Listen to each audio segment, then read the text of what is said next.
Bismillahirrahmanirrahim. Assalamualaikum warahmatullahi wabarakatuh. Selamat pagi dan salam sejahtera untuk kita semua. Kita bertemu lagi dalam mata kuliah Filsafat Ilmu dan Logika bersama saya Ahmad Muhaddam Faham dalam mata kuliah Filsafat Ilmu dan Logika. Pada kesempatan pagi hari ini kita akan berdiskusi bersama tentang materi dasar logika. Pertama-tama yang perlu kita ketahui dan kita pahami adalah definisi atau pengertian dari logika itu sendiri. Logika secara sederhana dapat diartikan sebagai ilmu dan kecakapan menalar, berpikir dengan tepat. Sebagai sebuah ilmu, logika adalah merupakan salah satu cabang dari filsafat. Sebagai sebuah ilmu, logika berisi aturan-aturan atau pengetahuan-pengetahuan tentang bagaimana manusia atau bagaimana seseorang itu bisa atau mampu berpikir dengan tepat. Berpikir merupakan aktivitas utama manusia.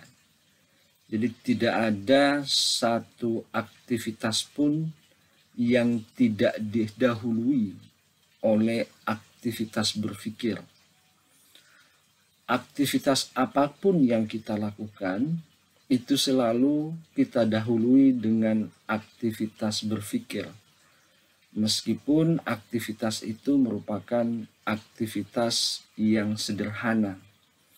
Misalkan ketika kita bangun tidur, maka saat itulah kita mulai berpikir apakah kita akan mengerjakan sesuatu atau tidak.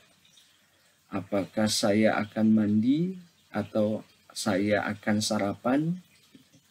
Jadi semua aktivitas kita itu selalu dituntun oleh sebuah aktivitas yang mendahuluinya, yakni aktivitas berpikir. Meskipun aktivitas berpikir itu adalah aktivitas yang inherent, artinya melekat pada diri manusia, karena salah satu ciri utama manusia itu adalah berpikir. Salah satu ciri utama yang membedakan antara manusia dengan makhluk lainnya itu adalah berpikir. Dalam bahasa Arab, misalkan manusia itu disebut dengan al-insan hayawanun natik. Jadi manusia itu adalah makhluk yang berpikir dan merupakan salah satu pembeda utama dari makhluk lainnya. Meskipun demikian, ternyata tidak semua kita atau tidak semua orang mampu berpikir dengan tepat. Ada kalanya kita berpikir secara natural karena memang berpikir adalah aktivitas natural kita, aktivitas yang selalu kita lakukan meskipun kita tidak menyadarinya, gitu ya.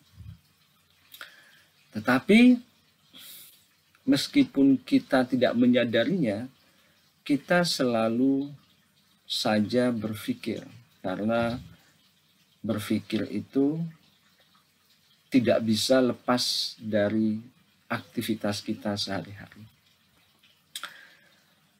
Nah,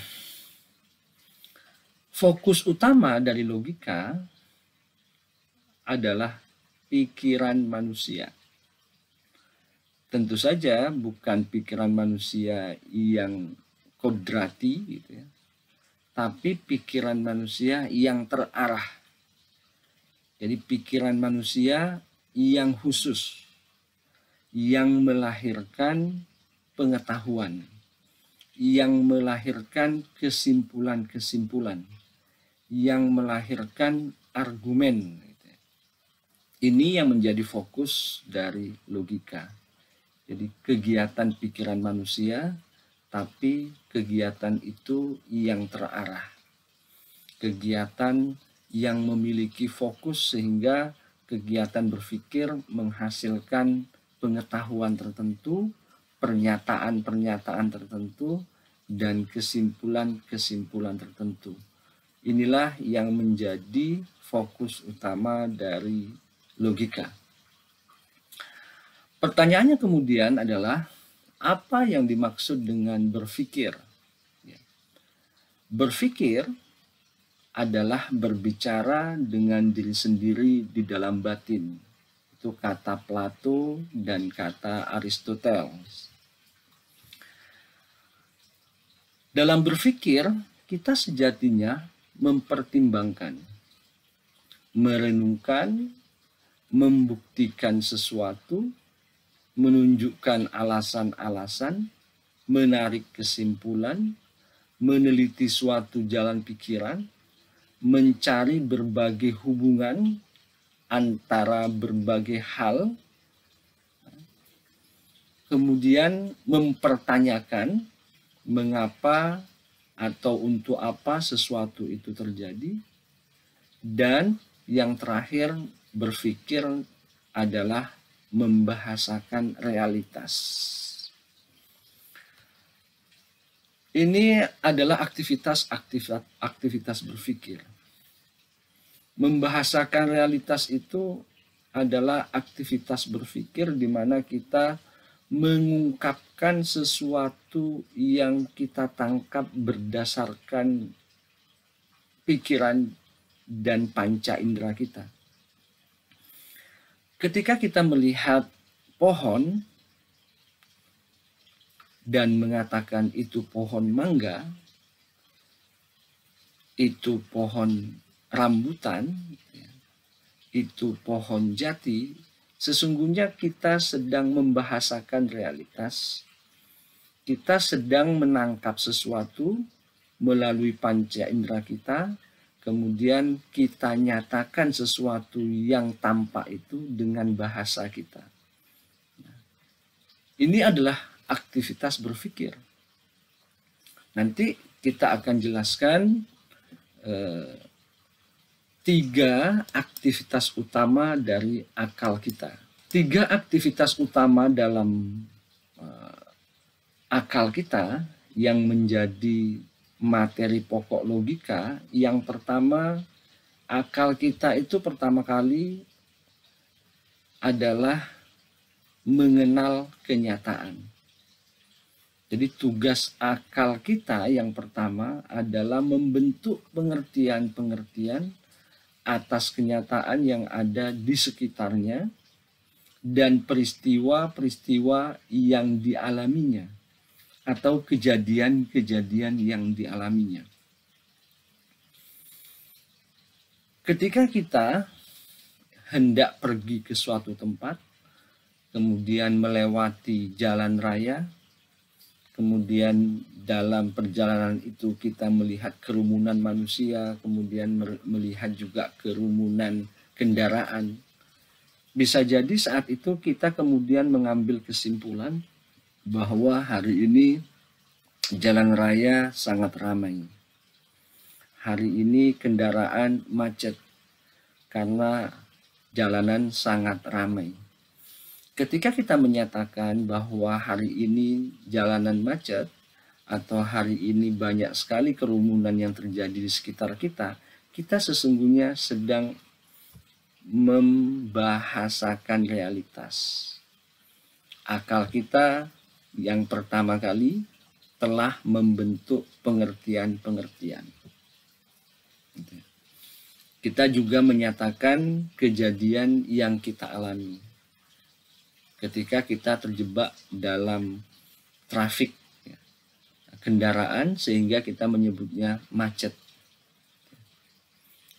Ini kerja akal yang pertama. Kita membentuk konsep-konsep. Kita membentuk pengertian-pengertian. Kita membentuk definisi demi definisi. kita membatasi arti sebuah kata, kita membatasi arti dari realitas yang kita lihat. Kita melihat banyak pohon, kemudian kita membatasinya, itu pohon mangga, itu pohon rambutan, itu pohon serikaya. Jadi kerja akal kita yang pertama adalah menangkap realitas. Nah, di dalam logika, menangkap realitas atau membentuk pengertian-pengertian, membentuk definisi-definisi, membentuk konsep-konsep, itu dipelajari dalam bagian logika yang berbicara tentang pengertian kata dan definisi.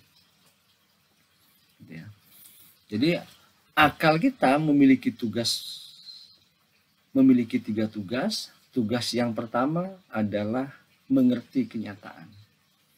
Nah, mengerti kenyataan ini masuk dalam bagian materi logika tentang pengertian dan definisi atau tentang kata dan pengertian.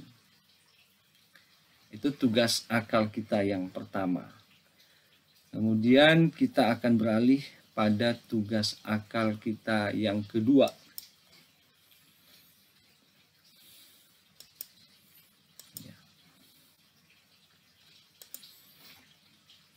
Namun sebelum beralih kepada tugas akal yang kedua, saya akan memberikan satu contoh tentang tugas akal kita yang pertama. Misalkan saya menyatakan, aku tidak dapat membeli mobil itu karena terlalu mahal. Dalam konteks ini, aku menangkap arti aku, mobil, dan mahal. Kita sudah mengerti apa arti aku, kita juga mengerti apa arti mobil, dan kita juga mengerti apa arti mahal. Artinya tugas akal kita yang pertama selesai. Kemudian kita melangkah pada yang kedua. Pada yang kedua, aku melihat suatu hubungan antara harga mobil tersebut, yakni jumlah uang yang harus kubayar untuk membelinya, dengan keadaan keuanganku yang hubungannya kusebut mahal. Jadi dalam kata-kata aku tidak dapat membeli mobil itu karena mahal,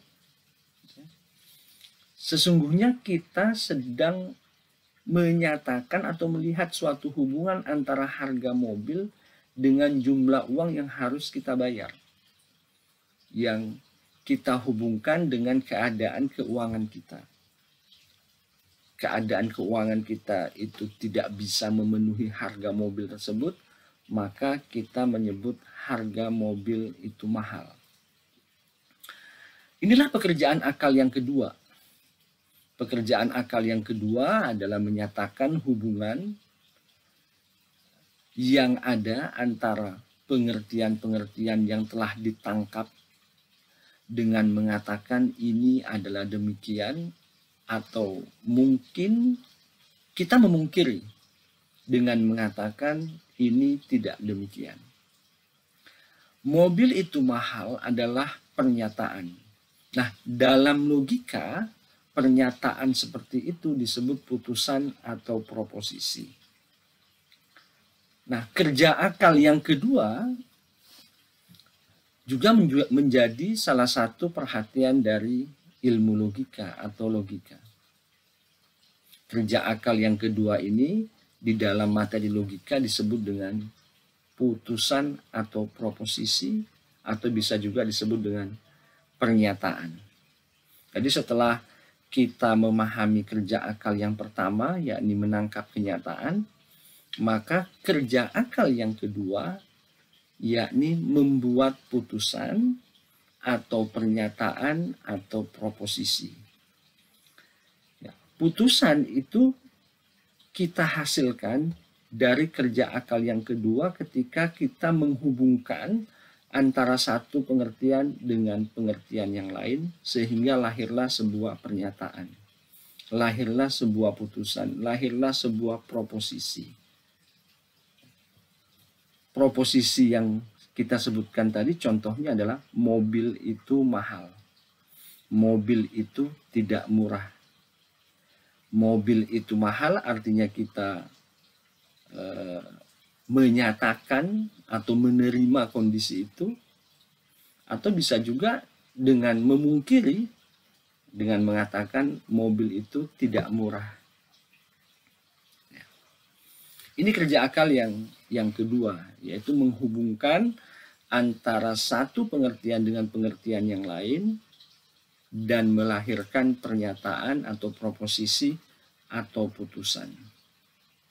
Jadi ketika saya menyebut proposisi, menyebut kata putusan, itu sebenarnya yang saya maksud adalah pernyataan yang merupakan hasil dari kerja akal kita yang kedua.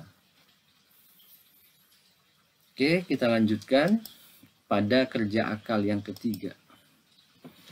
Nah, karena saya menyatakan atau aku menyatakan mobil itu mahal, hasil kerja akal yang kedua, kemudian atas dasar itu kutarik kesimpulan bahwa mobil yang mungkin sangat kubutuhkan tidak dapat kubeli. Artinya saya sudah mengambil sebuah kesimpulan, karena mobil itu mahal maka saya tidak mampu membelinya atau saya tidak bisa membelinya. Inilah pekerjaan akal kita yang ketiga, yakni menyimpulkan. Apa itu menyimpulkan? Yakni menghubungkan berbagai hal yang kita ketahui sehingga kita sampai pada suatu kesimpulan. Dalam logika, pekerjaan akal yang ketiga ini disebut dengan penyimpulan, dan nanti kita akan belajar tentang penyimpulan ini ketika kita sampai pada materi penalaran. Nah, fokus utama kita di dalam pembelajaran logika nantinya pada tiga kerja akal ini. Yang pertama tentang pengertian-pengertian, definisi-definisi, kata-kata, gitu ya. Kemudian yang kedua tentang putusan, proposisi atau pernyataan, yakni kerja akal yang kedua ketika dia menghubungkan berbagai pengertian atau antara satu pengertian dengan pengertian yang lain sehingga melahirkan pernyataan, melahirkan proposisi, dan melahirkan putusan.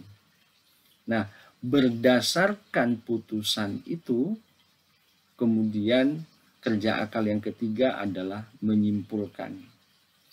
Jadi setidaknya dalam pengantar kuliah kita pada pagi hari ini, kita sudah memiliki gambaran bahwa kita akan mempelajari tiga hal.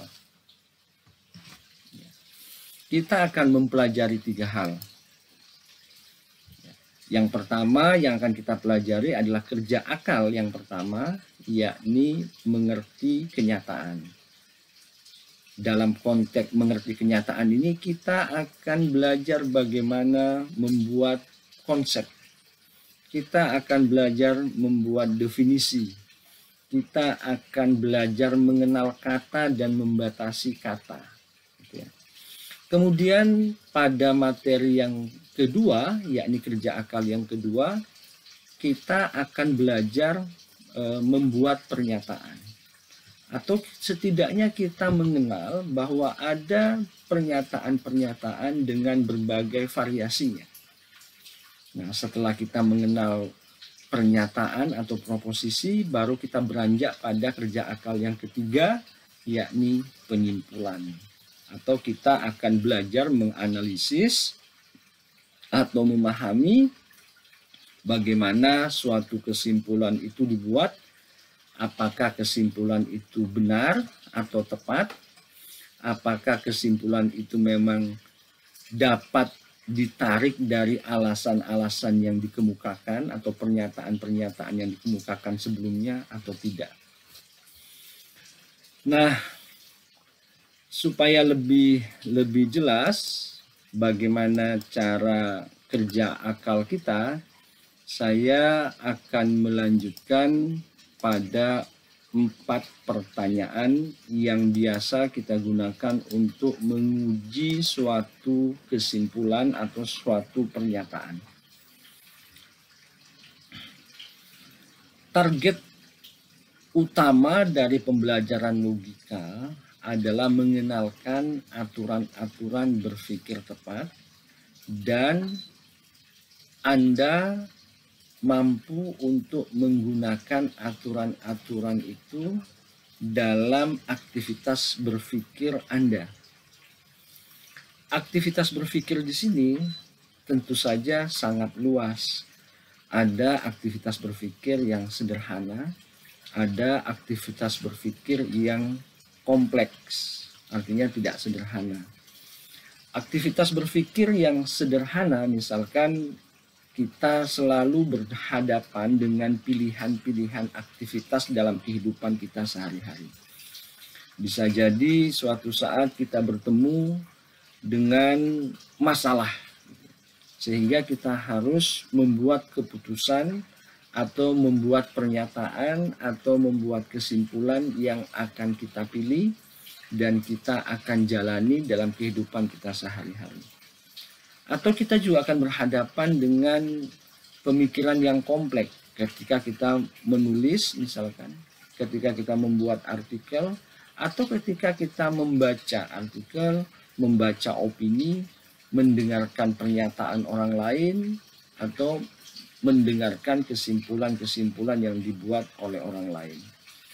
Nah, agar kita bisa kritis atau mampu menganalisis apakah pernyataan yang dibuat oleh orang lain itu benar, dapat diterima atau tidak, atau ketika kita melihat, mendengar kesimpulan yang dibuat oleh orang lain atau membaca kesimpulan yang dibuat oleh orang lain, kemudian kita dapat bertanya, apakah kesimpulan yang dibuat itu benar atau tidak. Karena itu, pada kesempatan kali ini kita akan belajar 4 pertanyaan yang membantu kita untuk menganalisis suatu pemikiran.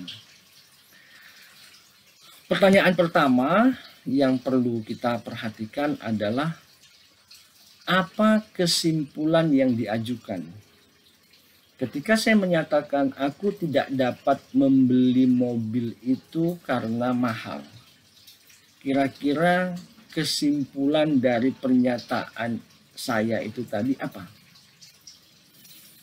Kesimpulannya saya tidak bisa atau tidak mampu membeli mobil. Gitu ya. Nah, kemudian kita beranjak dari pertanyaan pertama yang mempertanyakan apa kesimpulannya. Yang kedua, bagaimana kesimpulan itu dibuktikan? Atau atas dasar apa orang sampai pada suatu kesimpulan? Atau apa titik tolak kesimpulan tersebut?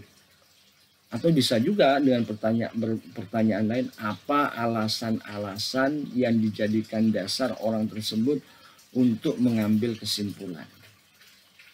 Jadi setiap kali Anda berdiskusi, kemudian teman Anda menyatakan sesuatu, atau membuat pernyataan, maka Anda harus mengkritisinya.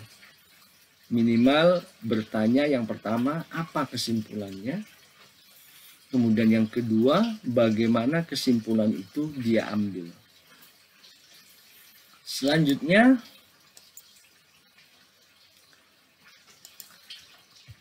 pertanyaan yang ketiga,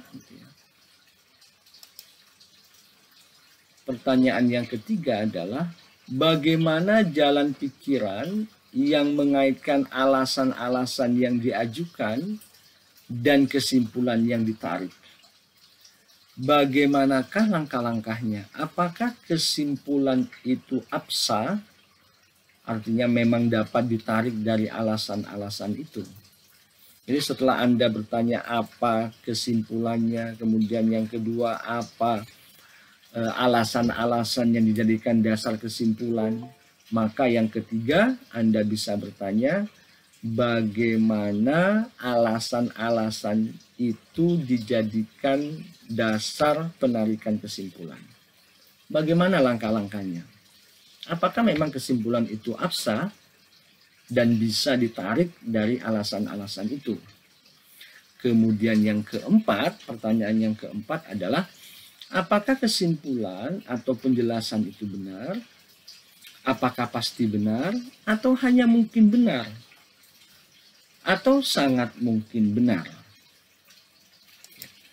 Jadi ada 4 pertanyaan yang bisa kita gunakan untuk menguji sebuah pernyataan, untuk menguji sebuah kesimpulan.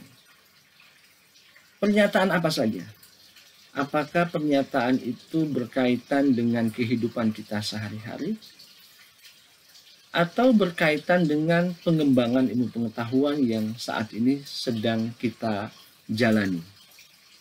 Kita berpatokan pada 4 pertanyaan dasar ini. Apa kesimpulannya? Apa alasannya? Apakah alasan itu bisa ditarik?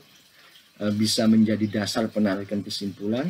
Jika memang bisa jadikan dasar kesimpulan, apakah kesimpulannya pasti benar? Benar saja, atau mungkin benar, atau sangat mungkin benar? Ini harus kita latih. Kita tidak bisa secara tiba-tiba gitu mampu berpikir secara kritis. Tapi setidaknya kita berupaya untuk selalu mengkritisi pernyataan apapun yang kita dengar, pernyataan apapun yang kita terima. Sehingga secara otomatis 4 pertanyaan itu akan menjadi bekal kita ketika kita menerima sebuah pernyataan. Atau ketika kita menerima sebuah kesimpulan. Kita coba ambil contoh-contoh sekedar untuk latihan saja. Latihannya bisa seperti ini. Anda bisa mencari contoh-contoh yang lain di dalam ketika Anda membaca sesuatu atau ketika Anda mendengarkan sesuatu, Anda bisa mengambilnya sebagai contoh-contoh. Pertama-tama adalah, apakah cukup alasan? Ini untuk melatih kita agar kita selalu bisa bertanya atau mampu bertanya ketika kita mendengar atau menerima sebuah pernyataan atau menerima sebuah kesimpulan. Langkah pertama yang perlu kita ambil, kita tentukan dulu apa kesimpulannya. Kemudian yang kedua, mana alasan yang diajukan, kita cari alasannya apa. Langkah yang keempat, apakah alasan yang digunakan itu cukup kuat atau tepat atau benar? Kalau tidak, dapatkah kita tunjukkan apa salahnya? Kita lihat contohnya. Amin pergi ke rumah Budi, ternyata mobil Budi tidak di garasi. Amin kemudian menyimpulkan, Budi tentu baru pergi. Atau Amin kemudian menyatakan, Budi tentu baru pergi. Nah, kalau kita ambil 4 hal ini, apa kesimpulannya? Kesimpulan yang dibuat oleh Amin, Budi tentu baru pergi. Mana alasan yang diajukan? Kita bisa melihat mobil Budi tidak di garasi. Apakah alasan itu cukup kuat, tepat, atau benar? Nah, ini disinilah kita kemudian bisa berdebat atau bisa bertanya. Kita bisa bertanya misalkan, apakah benar mobil Budi tidak di garasi itu hanya pada hari ini atau hanya pada saat Amin sampai di rumah Budi? Atau jangan-jangan mobil Budi sudah tidak di garasi itu sejak kemarin atau sejak lusa. Sehingga kesimpulannya tidak bisa dikatakan Budi tentu baru pergi. Bisa saja perginya sudah lama. Bisa saja perginya sejak kemarin. Karena kebetulan saja Amin datang ke rumah Budi pada hari ini. Padahal Budi sudah pergi sejak kemarin. Ini ketika kita mempertanyakan apakah alasan yang digunakan untuk menarik kesimpulan itu cukup kuat, tepat, atau benar. Kalau tidak, kita tunjukkan salahnya. Misalkan, oh ternyata kesimpulan Budi itu tidak tepat. Atau alasan yang dijadikan dasar Amin untuk mengambil kesimpulan itu tidak tepat. Kenapa? Dia baru melihat mobil Budi tidak ada di garasi saat dia sampai di rumah Budi. Padahal bisa jadi mobil Budi itu tidak di garasi sejak kemarin. Atau jangan-jangan mobil Budi memang tidak di garasi, tapi yang mengeluarkan mobil itu bukan Budi. Mungkin kawannya, atau mungkin adiknya, mungkin siapa gitu. Jadi Budi belum tentu pergi. Budi bisa saja masih ada di rumah. Itu cara kita berlatih ketika kita melihat sebuah pernyataan atau melihat sebuah kesimpulan. Kita lihat contoh yang lain. Contoh yang lain misalkan pentingnya sensus penduduk tak dapat disangsikan lagi. Jumlah uang sebesar 50 miliar lebih yang disediakan pemerintah untuk itu cukup membuktikan hal itu. Kira-kira kesimpulannya apa ya? Ada yang bisa membantu saya untuk melihat contoh yang kedua ini? Pentingnya sensus penduduk tak dapat disangsikan lagi. Jumlah uang sebesar 50 miliar lebih yang disediakan pemerintah untuk itu cukup membuktikan hal itu. Siapa bisa membantu saya untuk menjelaskan apa kesimpulannya?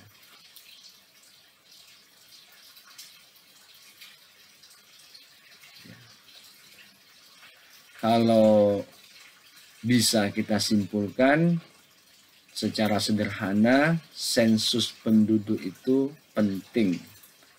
Sensus penduduk itu urgen. Itu kesimpulannya. Dasar kesimpulan yang ditarik itu berdasarkan jumlah uang yang dikeluarkan pemerintah sebesar 50 miliar untuk melakukan sensus penduduk.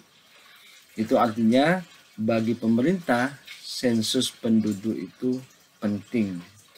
Itulah kesimpulannya. Jadi sensus penduduk itu penting. Karena itu pemerintah tidak segan-segan mengeluarkan biaya yang cukup besar sebesar 50 miliar lebih untuk melakukan sensus penduduk. Nah, pertanyaan yang kemudian adalah apakah kesimpulan yang dibuat itu bisa ditarik dari alasan-alasan yang disebutkan? Atau apakah alasan yang disebutkan tadi itu cukup kuat untuk melahirkan kesimpulan? Jika tidak, kira-kira ada yang salah nggak dengan kesimpulan itu? Jadi setiap kali Anda mendengar, Anda membaca, Anda melihat sesuatu yang berkaitan dengan pernyataan-pernyataan atau kesimpulan-kesimpulan, setidaknya Anda bisa berlatih 4 hal ini atau berlatih 4 pertanyaan kritis untuk menguji suatu kesimpulan atau suatu pernyataan. Kita lanjutkan yang contoh selanjutnya. Kata orang, cinta itu membutuhkan uang. Jadi kalau tidak ada uang, tidak mungkin ada cinta. Kira-kira kesimpulannya apa dari pernyataan ini?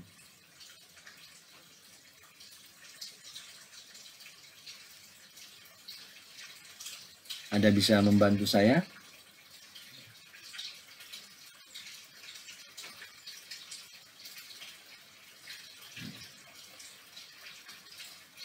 Kita bisa melihat dari pernyataan ini, misalkan kesimpulannya adalah cinta itu membutuhkan uang.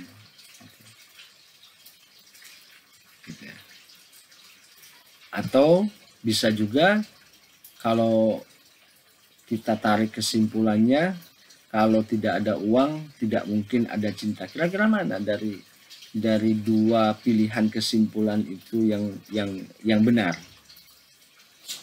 Jadi tugas pertama kita ketika menganalisis atau mengkritisi sebuah pernyataan, kita harus menentukan apa kesimpulannya atau mana kesimpulan yang diajukan. Nah, kesimpulan itu biasanya ada ciri-cirinya. Ciri-cirinya dimulai dari kata jadi. Tapi tidak semua kesimpulan itu dimulai dari kata jadi. Cuma ini merupakan salah satu ciri saja yang ada untuk menandai bahwa kata setelah kata jadi adalah kesimpulan atau pernyataan yang ditarik dari pernyataan sebelumnya. Kita lanjutkan. Di perempatan jalan Simatupang dipasang tanda awas berbahaya. Di sana telah banyak terjadi kecelakaan lalu lintas. Setelah tanda tersebut dipasang di sana, tidak lagi terjadi kecelakaan. Berarti tanda tersebut sudah tidak perlu dan dapat diambil. Kira-kira kesimpulannya mana? Alasan yang jadikan dasar untuk mengambil kesimpulan, kemudian apakah alasan itu memang bisa dijadikan dasar pengambilan kesimpulan? Jika tidak, apakah kesimpulan yang ditarik salah atau alasan yang dijadikan kesimpulan itu salah? Seperti itu terus gitu ya. Contoh lain misalkan tahun ini ekspor kita ke Eropa bertambah 25%. Sedangkan ekspor kita ke Amerika hanya naik 10% saja. Jadi pasaran di Eropa lebih penting bagi kita daripada pasaran di Amerika. Kesimpulannya mana? Alasannya apa? Apakah alasan itu bisa dijadikan dasar untuk menarik kesimpulan? Jika tidak, kita tunjukkan salahnya.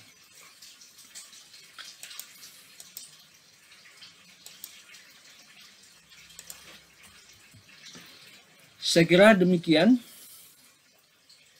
untuk materi kita pada hari ini. Saya harap Anda terus mencoba dengan membaca berita-berita, baik media online maupun media cetak. Kemudian cobalah ajukan apakah pernyataan-pernyataan atau kesimpulan-kesimpulan yang Anda temukan dalam berita-berita itu memiliki cukup alasan-alasan, atau setidaknya Anda berlatih dengan 4 pertanyaan kritis tadi.